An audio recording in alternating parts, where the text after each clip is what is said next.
All right, 81 entitled Bouncing Around. You're going to do in this episode, we're going to blah, blah, blah, blah. Okay, what are we talking about? The wild game? Okay. And welcome to Overtime, brought to you by KingsCast at www.kingscast.net. I'm Keith Korlick. And I'm Chris Calazzi. And we are back from Staples Center. Gale force winds going on in Los Angeles. I'm not sure what's going on. Me neither. It is episode 81 entitled Bouncing Around. That's right, Kings fans. We are back shooting again. Tonight we're going to talk about the wild game. Going to talk about Marco Sturm. Going to talk about the power play. Going to talk about Drew Doughty. That's right, Kings fans. So giddy up.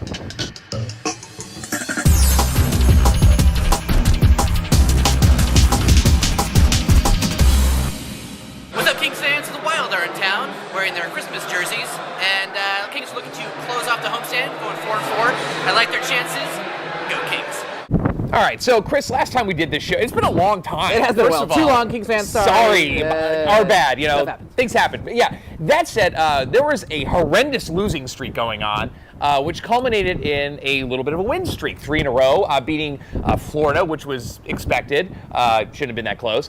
Detroit, which was nice. Yep. And then, you know, coming into tonight against the Minnesota Wild, kind of a game I thought we really had to win. Yeah, this is a game I thought coming in that we would definitely close out the homestand, much needed homestand, 4-4, but definitely frustrating.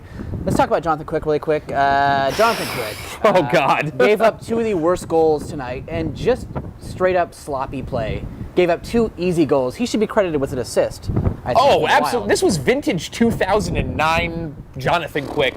Completely mishandled the puck twice. The first one was, you know, he and Drew Doughty shared fault, definitely. Yeah. But you're right, he should have had an assist. This game that we ended up losing, we should have won 2-1, maybe. 2-0. All right, what's happening, Kings fans? It is the end of the first, and it was terrible. Jonathan Quick misplayed the puck. Drew Doughty was horrible. The whole team is playing like they're hungover or still wasted. Not sure. It's 1-0 Wild, I'm saying. 4-3 Kings. Let's talk about Drew Doughty. Now, Doughty has definitely struggled this year. This isn't Doughty of last year. This is a guy that we thought would be stepping up for the Kings this year and making a world of difference. He has not. He is struggling.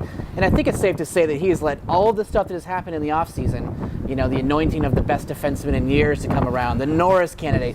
This guy is definitely struggling. This is not happening. I think the sophomore slump has come a year late for Drew Doughty. Here's another thing I want to say is that, you know, when he came into camp, he didn't look like he'd been spending all summer on conditioning. No. You know, he said he'd been working on all sorts of things. But, you know, another person who was drafted in his draft class, Steven Stamkos, did a camp with Gary Roberts. It was all about conditioning and nutrition, and he comes back, and he's got 22 goals now. Drew Doughty spent the summer with Richard Clune in New York City.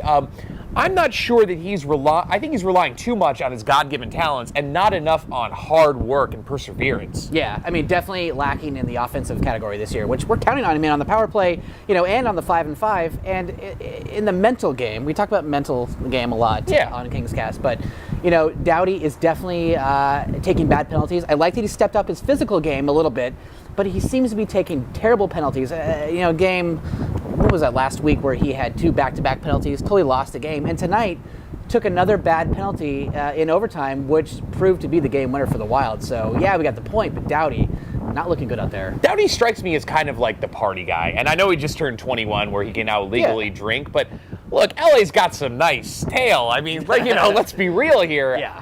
My feeling, and I don't know about this personally, but my feeling he's probably focusing a little too much about that, you know, which I did in college. I mean, let's be real, but I'm not a professional hockey player.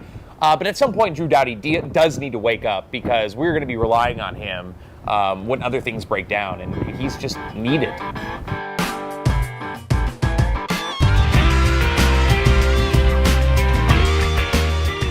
All right, Kings fans, so end of the second, 2-1 Wild. Now, Jonathan Quick has given up 2 of the worst goals he's given up all season to sloppy play. Hoping the Kings bounce back. I still see him winning 3-2. You go, Kings. All right, let's talk about the power play. Now, Keith, the power play was something that I have no idea why it's not going better this year. I mean, we're talking about a lineup of some of the best players out there. Now, to me, with the recent addition of Wayne Simmonds, to me, you know things are not going well when Wayne Simmonds is playing on the top power play unit. That's just me. But he's a god. No, all the King. I agree with you absolutely, and I think Kings fans give him I don't know, they're not critical enough with him. Yeah. But he's a third-line guy, and I love him. I have a jersey of Wayne Simmons. But you're right, Chris. I think that he is really not suited for the power play. I mean, who have we lost? We've lost Randy Jones and Alexander Frolov. Now, we've added Ponikarovsky, who... Same player. Yeah, basically, but he's less lazy. I think he's so far, besides the injury, he's had a good season. But we haven't really lost anyone. And Jamie Compon coached the power play last year. He's the guy that coached the Kings power play. What the hell is going on? I mean, do we have to start a fire Jamie Compon kind of thing? Or, what is really going on here? I don't know. I wish I knew. I mean, it definitely seems like the players at the point are shooting high and wide, nonstop, and they're just not getting to the net, which is what we need. And it's just ill-timed, and it's not going well. And we have to keep that up. Tonight, Kings were 1 for 9 on the power play. Yes, they got one. 9 being the season high so far, opportunity-wise. But had a chance with a 4-minute from the high stick to Dustin Brown.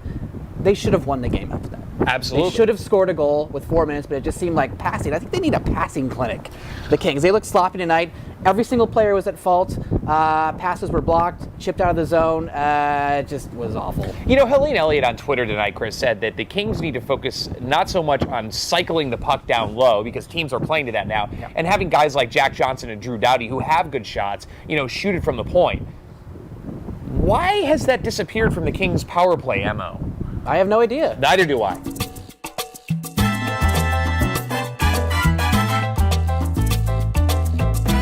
right, so the Kings lose 3-2 in overtime. Horrific. Jonathan Quick, Drew Doughty was terrible, taking a late penalty. I don't know what to say, Kings fans. Sky definitely falling. All right, so Kings fans today, finally, there was a balk initially. Yes. The Los Angeles Kings acquired Boston Bruins left wing Marco Sturm for future considerations pending a physical. Okay, so the guy's a left winger. Guy is hurting. So this is definitely someone that Dean Lombardi would go out and get. Yeah, he's coming off of MCL and ACL surgery, and he's had that problem before. Last year, he scored 22 goals for the Boston Bruins, one of their highest scorers. And certainly a guy that wasn't injured. We'd be doing some sort of dance, perhaps a jig for you at this point. But here's the thing. We got him for future considerations. That's low risk and high reward, or no reward. The first red flag to me is that he's German. I can say that because I'm German. Now, why are we signing German? I don't get it. Thank God he's not Finnish. Yeah. Oh, please. But Marco Sturm, definitely Dean Lombardi drafted in San Jose back in 1996 when I graduated high school. Yep. So Dino obviously likes to do this. He likes to get guys that he's familiar with, obviously, and Boston obviously looking to dump his ass. So where he fits, we talked about it tonight at the game, actually. Second line, we're good with Smith. Third line, we're good with Pawnee. Where does this guy go? Is he a top line guy, or is he down on the bottom shelf? My guess is that he goes up on the first line. Dustin Brown goes back to the right wing. Justin Williams goes down to the second line. Oscar Muller goes back down to the AHL. I don't know. Here's the thing. If he's ready for the playoffs, which is a ways off by now, he could be like a Freddie Modine. Yeah. It was good for us. Which is the guy that you normally get at the deadline to fill that role. Yeah. But we have him for a lot longer. We're going to be stuck with Sturm whenever he starts playing. I mean, hopefully next 10 days or so. Yeah. You know what? I like the trade. Is he our first line left winger? No. But on the other side of the coin, though, Chris, nobody has really truly admitted that they're out of it yet. No. In the East or the West. So no one's really available. New Jersey isn't dealing. They should be. Yeah. The Islanders aren't. They're trying to pick up a veteran guy at this point. Edmonton's still out there thinking they're going to make it. Absolutely. So Kings fans, I think another move will come at the trade deadline. Do I think Sturm's the answer? No. But if he is, we didn't give up Jack.